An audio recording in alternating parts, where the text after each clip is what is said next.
Saudara, di sini saya hanya mau tampilkan percakapan saya di WhatsApp di WhatsApp chat saya ya. Ini bersama dengan admin saya. Maaf kalau saya blur namanya. Saya tutupi namanya ya, dan ada beberapa hal yang saya tutupi. Nah, saudara perhatikan. Saya kenapa ingin menampilkan ini supaya saudara tahu. Sebenarnya ini percakapan juga dengan Esther Umapea. Sudah saya tampilkan juga di live streaming saya sebelumnya ketika saya mengungkap percabulan Joshua Teu yang dia lakukan berkali-kali mencoba kepada saya ya. Tapi saya tidak yakin Anda punya mata dan mata Anda melihat. Saya juga tidak yakin telinga Anda mendengar ya. Sekalipun Anda punya telinga. Karena masih saja sekalipun Anda menyebut diri Anda Kristen ataupun pendeta ataupun eh, gereja.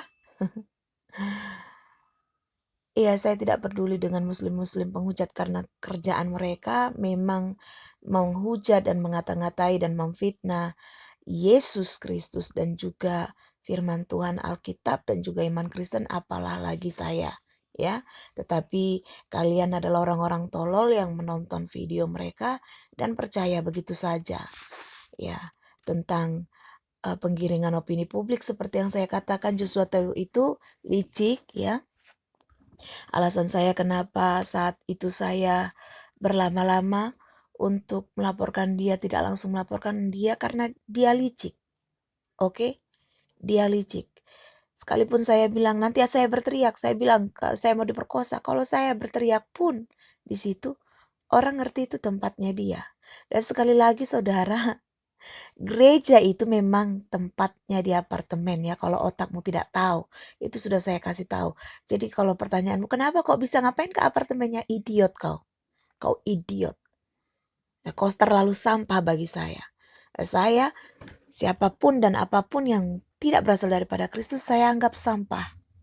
Sekalipun kau Kristen, mengatakan dirimu Kristen, beragama Kristen, bagiku kau Kristen sampah.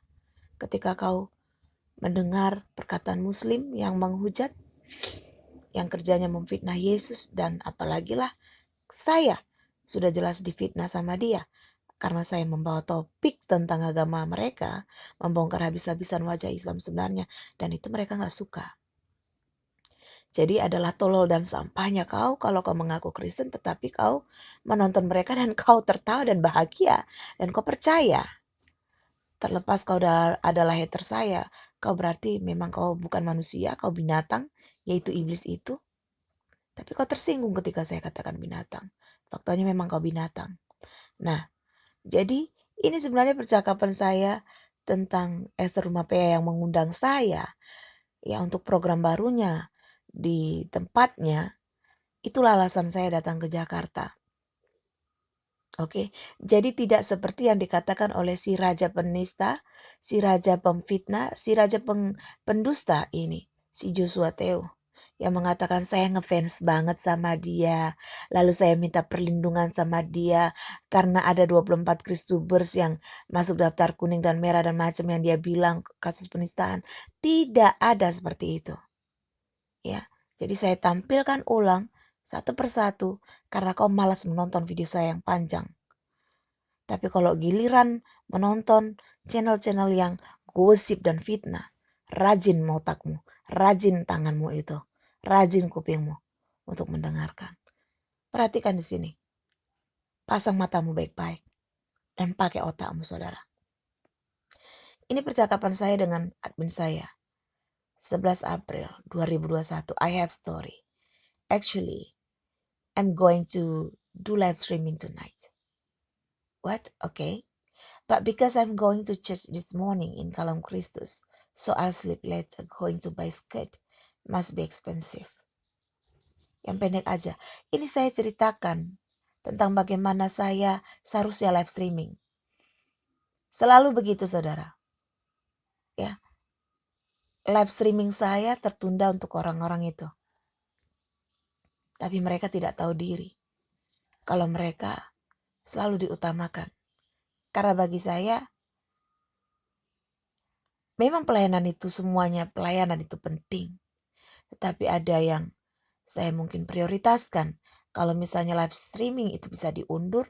Tetapi kalau yang memang urgent, memang harus besok saya berkhotbah, ya itu nggak bisa diundur ibadah minggu. Ya, nah ini. Because Bang Joshua and his wife asked me to do preaching this afternoon at 5 p.m. on Saturday service. Saya diminta sama Joshua Teo dan juga istrinya untuk khotbah di gerejanya jam 5 sore. Dia akan khotbah jam 9 pagi dan aku jam 5 sore. Saya bilang, nice. In one condition I have to wear skirt. Tapi dengan syarat saya harus pakai rok, bukan celana. Karena saya pakai celana panjang ya. Saya tidak persiapan untuk khotbah itu. Karena memang datang ke Jakarta bukan untuk khotbah di tempatnya, tetapi untuk pertemuan dengan beberapa Christubers. Pada saat itu yang saya bilang diundang oleh melalui Fatima Sakdia, mengundang saya dari Bapak ini yang salah satu pengusaha yang akan mensupport pelayanan Christubers saat itu. Terkhususnya Murtadin, dan saya bukan Murtadin, walaupun ada juga tanpa ragi di situ yang bukan Murtadin, dan juga Bapak Yusuf Manubulu, tetapi saya ada di sana gitu loh. Paham ya? Nah, saya nggak bawa rok, tapi saya bawa celana. Nih, kan nggak kelihatan, karena itu di belakang mimbar katanya, sama admin saya. Saya bilang, saya nggak bawa rok. Mereka nggak bilang begitu. Rok sama celana beda, jelas kelihatan gitu. Tapi menurut admin saya ya nggak kelihatan. Karena kan kalau di YouTube ya nggak kelihatan celana atau rok gitu loh. Nah, saya bilang lagi nih, saya khotbah biasa jalan ke sana ke sini gitu ya, ke kanan ke kiri, tidak monoton di belakang mimbar. Beda sama pendeta HKBP, saya bilang. Lalu dia bilang, sorry baterai lobet. Nah, ini percakapannya lagi. Saya intinya membahas tentang rok, beli setelan aja hitam. Lalu saya bilang, ya nantilah, ya selesai gitu fellowship bentar, aku cari rok gitu, persiapan khotbah. Nggak perlu pemborosan. Nggak perlu pemborosan untuk beli setelan, saya bilang gitu loh. Karena saya bawa blazer, jadi kalau dibilang pakaian saya seksi, yang sehari-hari atau apa, aduh itu jahat banget ya. Karena saya selalu bawa blazer. Dan saya bawa kemeja. Pakaian saya kemeja saudara. Ya, kemeja aku bawa. Daleman aku bawa juga. Kalaupun misalnya saya tidak pakai kemeja, saya juga pakai daleman dan saya pakai belakangnya itu kardigan gitu misalnya. Yang jelas saya tidak seksi yang seperti dibilang digembor-gemborkan. Nanti saya tampilkan ada beberapa foto saya ya untuk uploadan video selanjutnya. Ya tentang untung aja saudara ada gunanya juga hobi selfie dan juga untuk video-video fotografi gitu ya. Karena pada saat beberapa momen tertentu, beberapa momen lah, beberapa kali saya mengambil foto dan video di lokasi Kalibata di tempat gereja mereka bersama dengan mereka. Saudara akan bisa lihat sendiri bagaimana pakaian saya. Apakah seperti yang dikatakan Joshua Teu dalam fitnahnya dalam Mortal Kombat sampahnya itu saudara, atau juga tentang dusta si Amin yang Wijaya yang tadi bayar berapa ya. Apakah dibayar dengan wanita atau dibayar dengan uang saya juga nggak tahu ya. Karena ini otaknya sama. Karena ketika kamu mendukung suatu dusta, mendukung suatu kebejatan, mendukung suatu percabulan, artinya kau sama. Ya, melakukan hal yang sama. Oke? Nah, saya bilang gini, dalaman juga ke bawah rok aja yang enggak saya bawa gitu loh. Daripada beli pakaian kasih makan orang miskin. Saya mikirnya gitu. Jadi kalau dibilang ya sudahlah. Nih, saya kasih tahu sama admin saya, thank God udah sampai Jakarta, gitu ya. Terus ini happy Sunday, nanti aku jadi khotbah. Ini saudara, kalau saudara mudah-mudahan dia belum hapus video itu. Cari judul ini dan saudara akan temukan itu. Saya khotbah di gerejanya. Jadi kalau dia bilang saya gila, saya inilah, aduh, tidak punya background sekolah kitab lah, apalah. Ngapain kau suruh aku khotbah di gerejamu? Kurang ajar. Kalau kau bilang aku PSK atau apa, ngapain kau suruh aku khotbah di gerejamu? Kurang ajar. ya. Jadi itu penggiringan publik, tapi terserah saudara. Pilihan adalah saudara. Yesus saja nggak pernah bisa memaksakan saudara, kau harus lakukan ini, kau harus ini, nggak bisa. Apalagi saya bukan Yesus, saya nggak punya hak untuk paksa saudara untuk percaya saya, untuk bela saya, untuk menghujat saya nggak bisa paksa. Oke, itu pilihan saudara. Tetapi kalau orang mau dungulah, mau cerdas-cerdaslah, karena orang dungu pasti dibinasakan. Dan orang yang akan dibinasakan dan diselamatkan itu sudah ditetapkan Tuhan sejak dunia dijadikan. Jadi saya nggak bisa lakukan apa-apa untuk ubah itu semua. Ya, kalau Anda adalah orang yang ditentukan dibinasakan, ya itu kan urusan saya. Nah, tapi selamat ya, selamat untuk Anda. Nah, ini saya bilang lagi.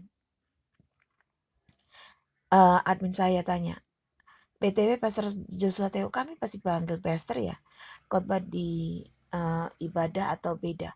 Jadi ini perkataan kami yang formal, yang sopan tentang mereka. Karena memang saya tidak mencintai Joshua Teo. Tidak ada fantasi atau apapun yang seperti dia bilang. Dia mungkin yang berfantasi tentang saya, yang berhalusinasi tentang saya, merasa sok dicintai oleh saya. Ya kan, saya juga nggak tahu, ya terserah dia ya. Tapi ini di hadapan saudara dan jelas terang-terangan saya tunjukkan ya saudara. Saya bilang beda, yang khotbah sekarang istri Pastor Joshua Teo. Habis itu kami nggak ada bahas Joshua Teo lagi. Dia bahas Pauluzang, channelnya ini Rudy Yohanes nih ya, Pauluzang ketangkep lah. Kok bisa, saya bilang, Louis Prasetyo gereja. Jadi kami bahas yang lain YouTube. Nggak ada bahas tentang Joshua Teo, saudara. Kalau saya ngefans dia kan saya akan bahas dia terus nih. Nih, ya. Enggak ada saya bahas apapun. Nah, ini kita masuk ke tentang chat saya dengan si Esther PA ini ya. Nah, ini April 23. Saya bilang, Kak, aku udah kirim ke kakak beberapa video sambil aku kerjain ya. Ini aku download dulu, plus aku tunjukin juga nama channelnya ke Telegram kakak. Karena pada saat itu saya di Jakarta pertama kali ya saudara, sepulang dari pertemuan dengan para Christophers itu, yang malamnya itu saya hendak ya, sedang proses, apa ya, bukan proses. Yang jelas, apa tuh, si Joshua Teo melakukan tindakan perjabulannya ke saya itu ya, saya tidak sampaikan ke istrinya gitu loh. Saya menjaga istrinya karena saya tahu ya istrinya kan juga cerita tentang bagaimana dia dulu depresi dan gila, ya bisa dibilang gila karena bisa tidak mandi sampai sebulan atau bahkan lebih dari sebulan, 3 bulan kalau tidak salah, ya karena depresi, karena Joshua Teu itu punya hubungan dengan wanita lain yang sampai dia dikeluarkan. Itu kasusnya saudara tahu itu ya, sampai dia sebelum dia bergabung akhirnya ke GBI ya saudara. Jadi saya nggak ceritakan ke dia tentang yang kelakuan suaminya ke saya, ya, dan saya masih bantu dia minta tolong untuk mendaftarkan semua Christopher ini ya, saudara lihat channel, nama program, link, apakah dia masuk kategori penistaan, ujaran kebencian. Nah ini karena dia mau angkat itulah program barunya. Ya dia akan angkat-angkat itu dan bikin seperti kayak komedi, drama singkat fragmen gitu, dan saya adalah pemeran utamanya katanya. Salah satu pemerannya juga adalah Admin Wijaya waktu itu yang direncanakan ya. Nah, habis itu saya bilang, "Oh oke Kak, nanti kulis kayak gitu Kak." Shalom pagi. Nah ini saya masih biasa aja ya. Saya sama dia baik hubungannya. Ngobrol sama dia. Tapi akan aku kirim lagi. Saya masih kerjain itu waktu itu. Nah tiba-tiba inilah awalnya dia mengundang saya saudara. Dia undang saya untuk bawa sharing firman Tuhan khotbah 15 menit di tempat Zoom-nya para pengerja. Ya ini saudara, ada doa pengerja by Zoom nanti jam 8 kamu bawa sharing firman. Lalu saya bilang, waduh Kak, kakak sama abang hobinya kasih aku kejutan. Kenapa saya bilang kakak sama abang? Karena waktu mau khotbah itu pun, ya yang tadi chat saya yang saya tampilkan di April itu juga malam ini kita ngobrol, besok ibadah, malam ini kita mau bubar eh, dari sekretariat, itu dia bilang, besok kamu khotbah ya Sarah. Kan itu kejutan namanya, itu bikin kaget kan, karena nggak ada persiapan. Nah, makanya saya bilang kakak sama abang hobinya kasih aku kejutan. Sama halnya dengan ini, ya.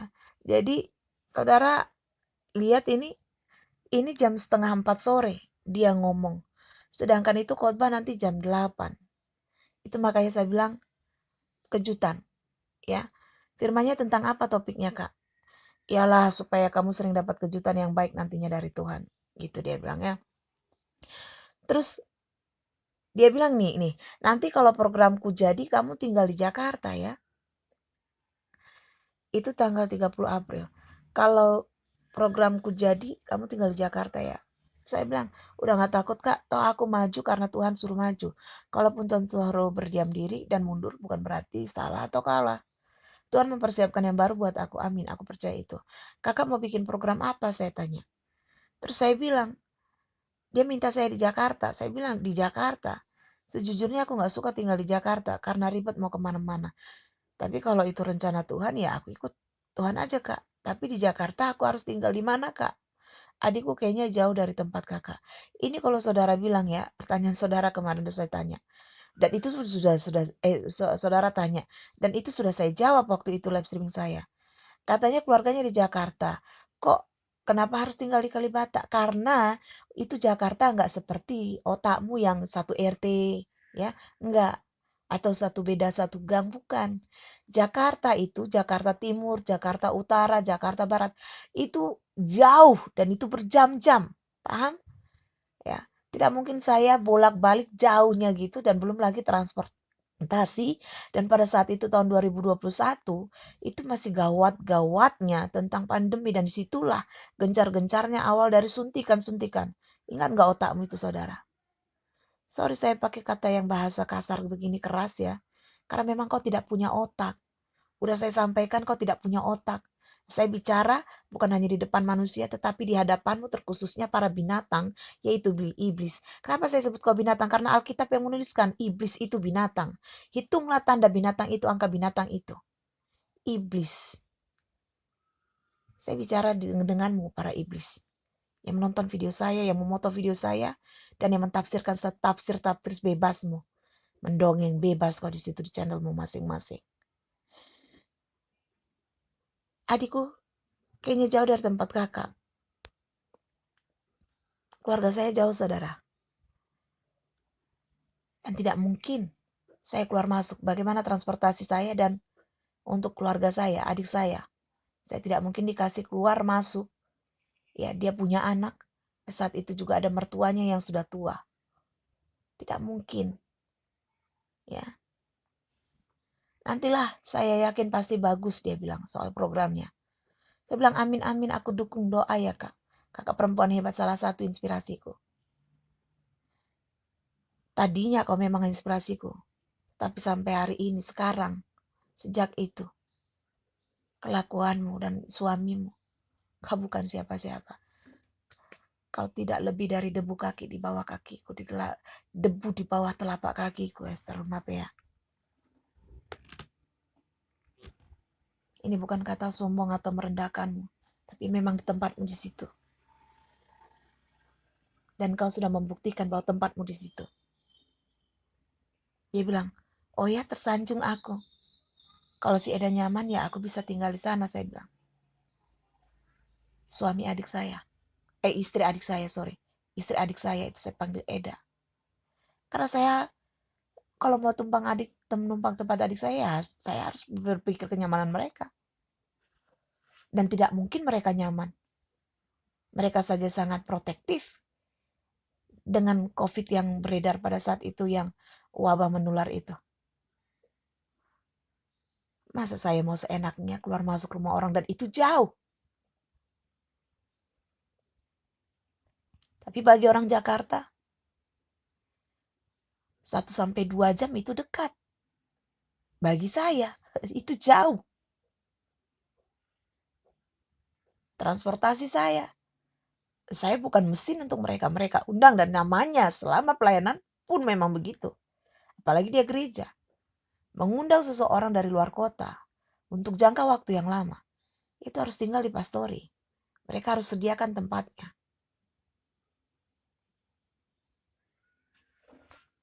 Itu udah memang syarat dan memang yang sudah kebiasaan dari orang-orang yang mengundang orang lain. Hamba Tuhan yang mengaku diri pendeta, katanya pendeta, ya kan? Gitu saudara. Sekali lagi, yang undang istrinya Jusoteu, bukan Jusoteu ya. Jadi pakai otakmu. Ya, kalau bilang, udah dibegitukan kok masih mau diundang lagi. Ini yang undang istrinya, dan istrinya tidak saya kasih tahu. Karena saya tahu dia tidak sehat. Kalau saudara di pihak saya, saudara pun akan berpikir 2 kali bahkan ratusan kali. Bagaimana supaya ini orang istrinya tidak mati kejang karena kelakuan suaminya. Saya masih punya keperi kemanusiaan. Tapi dengan catatan saya menjaga diri saya. Paham? Makanya ketika saya datang kedua kali, sekalipun dia mencoba berkali-kali, saya tidak sampai seperti yang pertama kali.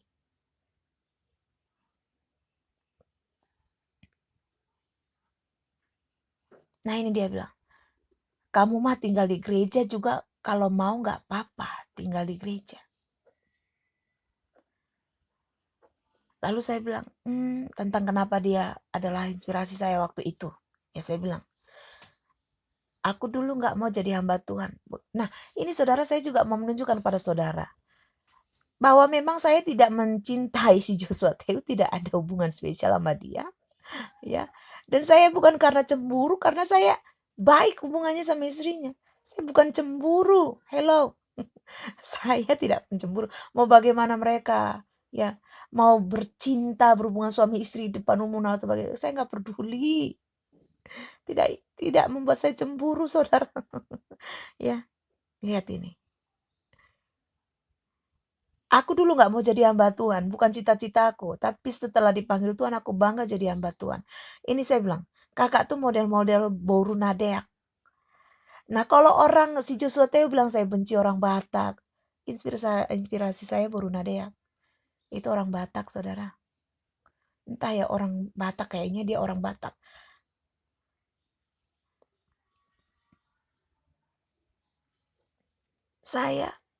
Tapi itu nanti video lain lagi ya. Karena kalau bicara soal benci orang Batak, katanya tidak mungkin saya kalau Smule. Ya saudara tahu aplikasi Smule yang nyanyi karaoke itu, saudara, di handphone. Itu saya lagu-lagu Batak, bahkan saya manortor Batak di depan umum saat pesta. Bahkan saya menciptakan lagu rohani dalam bahasa Batak. Nanti saya tampilkan. Ya, ini semua yang dilakukan pengiringan publik. Tapi terserah saudara, saudara yang punya otak. Kalau mau tolol, tolol lah. Kalau mau cerdas, cerdas lah. Ya. Nah, saya bilang tentang inspirasi. Tajam khotbahnya aku banget. Karena saya keras, tegas, to the point, apa adanya. Iya, iya, tidak, tidak. Berani berkata iya di atas iya, tidak di atas tidak. Karena yang lain daripada itu berasal dari iblis dan pasti mendapat kutukan. Itu prinsip hidup saya yang ditanamkan oleh papa saya, dan itu Alkitab juga yang tanamkan. Ya, saya bilang segan aku sama kakak sama abang. Itu alasan saya halus untuk menolak untuk tidak ke Jakarta. Dia bilang saya orangnya apa adanya, to the point pokoknya. Hitam ya hitam, putih ya putih. Omong kosong. Itu adalah aku, bukan kau, Esther PA.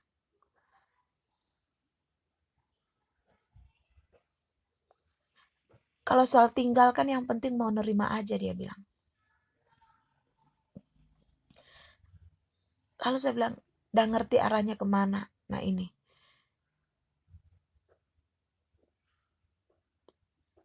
Sama kak, makanya aku asik-asik aja kakak sama abang mau bilang apa-apa pas aku sharing. Iya, pas saya sharing firman Tuhan, mau mereka ngomong apa, ya klarifikasi atau evaluasi, saya nggak masalah gitu loh. Lalu saya bilang, iya kak, nggak masalah buatku sih. Toh pernah pelayanan misi ke pedalaman juga, saya bilang. Makanya mau tinggal di mana aja nggak masalah buat saya. Terus dia bilang, kalau saya biasa hidup model tentara, kalau tidur di tikar, ayo tidur di hotel berbintang, ikut tidur di ribuan bintang juga sudah pernah.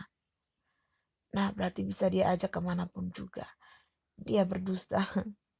Faktanya tidak begitu. Kau bukan orang yang bisa hidup susah.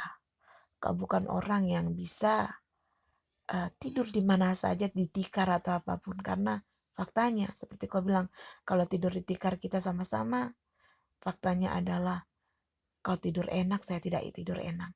Kau tidur dengan AC, saya tidak tidur dengan AC.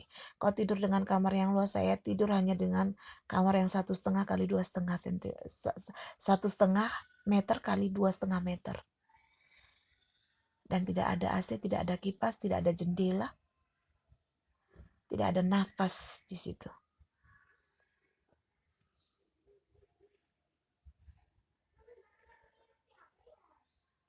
Mandi pun, itu saya harus mandi di toilet pria.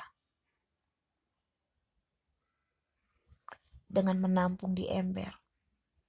Kadang Mas Tommy yang tampung, kadang saya yang tampung juga.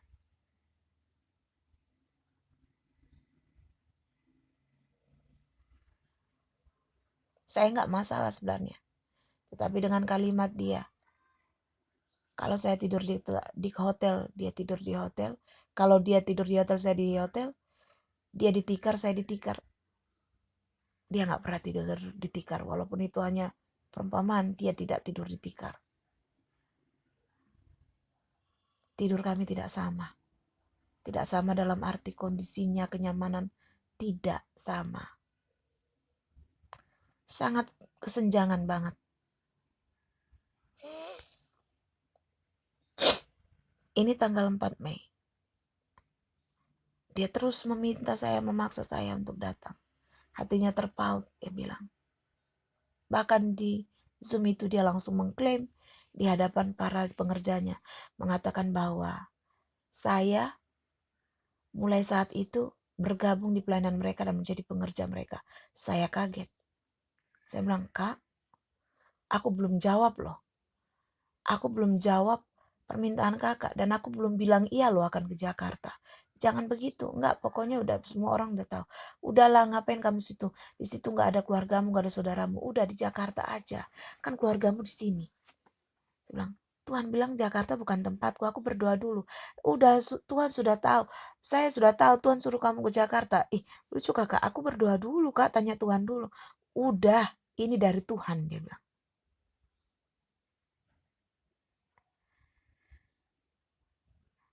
Lalu dia suruh saya untuk datang, paksa datang. Besok kamu harus ke Jakarta. Lalu saya cek gini karena saya dengar juga dari orang bahwa perjalanan ke Jakarta dari luar kota atau dari mana dari pokoknya di seluruh kota di seluruh Indonesia itu akan tidak ada perjalanan, tidak ada lagi perjalanan seminggu sebelum Lebaran. Nah, saya langsung ke Jakarta pada saat itu tanggal 4 karena tanggal 5-nya itu sudah tidak ada lagi perjalanan bus dari tempat saya. Tanggal 5 tidak ada lagi. Tanggal 4 adalah yang bis terakhir. Saya datang ke pool itu tanggal 3 dan dia bilang besok adalah terakhir. Langsung saya beli tiket pada saat itu. Memang kesalahan saya. Sekalipun saya sudah tahu Tuhan bilang Jakarta bukan tempat saya. Ke pendoa saya pun saya bilang Jakarta bukan tempat saya. Ke admin saya pun saya bilang Jakarta bukan tempat saya. Ke tulang saya juga Samuel juga saya bilang Jakarta bukan tempat saya. Tuhan bilang Jakarta bukan tempat saya. Tapi saya tetap ke Jakarta. Itulah bodohnya saya. Hanya gara-gara saya memikirkan program pelayanan penginjilan. Iblis pakai saya penginjilan itu karena dia tahu kelemahan saya di penginjilan. Saya punya hati di penginjilan dan iblis tahu itu. Dia pakai itu untuk alasan untuk menghancurkan, menjerat saya. Esrum Mapea punya rencana pelayanan penginjilan. Luga Tambunan juga rencananya juga untuk pelayanan penginjilan dengan cara tur konser ya. Konser yang tur seluruh Indonesia untuk konser musik pujian penyembahannya. Itulah yang menjadi alasan saya untuk saya mau datang lagi ke Jakarta. Sekalipun dia pernah mencoba mencabuli saya yang pertama kali. Ya walaupun terakhir ujung-ujungnya program itu semuanya cuma omong kosong. Program Luka Tambunan omong kosong, program Esrum Mapea pun omong kosong. Saya bilang begini, Kak, sudah sampai di sini. Kita semua turun di poolnya, nanti ikut pengantaran jasa. Dia on time jam 2, saya bilang. Dan dia memang jam 2 sampai ternyata. Dan saya sampai di lobi Sakura itu jam 2:28.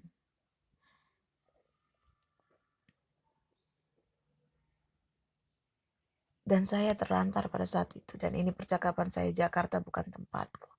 Ini yang akan saya jadikan thumbnail saya. Ini saudara ya, saya sudah menampilkan semuanya. Kalau saudara tetap tolol juga, itu bukan bagian saya ya. Berarti cuma sampai di situ otakmu. Tetapi orang yang memiliki Kristus, yang memiliki Tuhan dalam hatinya, pasti sangat tahu membedakan mana yang dari Tuhan, mana yang dari setan, mana yang kebenaran, mana yang kepalsuan dan kebohongan. Saya tidak mencari pembenaran dan saya tidak mencari pembelaan, karena saya sangat tahu Tuhan saya sanggup membela saya. Dia sanggup melakukan segala sesuatunya di luar dari yang kau bisa lakukan, Joshua Teo. Seperti Goliat dan Daud, saya memang bukan siapa-siapa bagimu, bagi dunia. Tapi seperti Daud, yang kau anggap tidak layak ini, yang kau anggap bukan siapa-siapa ini, saya datang dengan nama Tuhan Yesus Kristus. Kau mungkin datang dengan segala kekuatanmu, dengan backup muslim-muslim penghujat yang menghancurkan karakter saya, nama baik saya di sosial. Tapi kau tahu, iblis merancangkan rancangan kecelakaan bagi saya. Tapi Yesus mengubah itu menjadi rencana kebaikan bagi saya, yang mengasihi Dia, Yesus Kristus, dan yang dipanggil menurut rencananya. Aku bukan cuma orang terpanggil, tapi aku orang terpilih, dan aku tahu itu. Dan ketika Tuhan sedang berurusan kepadamu, tidak ada yang bisa menolongmu, Joshua Teo. Tidak ada yang bisa menolongmu. Siapapun juga kalian. Saya berdoa dalam nama Yesus, supaya orang yang haus dan lapar akan kebenaran dikenyangkan. Karena kebenaran itu, yaitu Yesus Kristus itu, akan memerdekakan kita. Dalam nama Yesus, haleluya, amin. Terima kasih saudara, sudah sabar mengikuti dan memperhatikan video ini. Tuhan Yesus memberkati.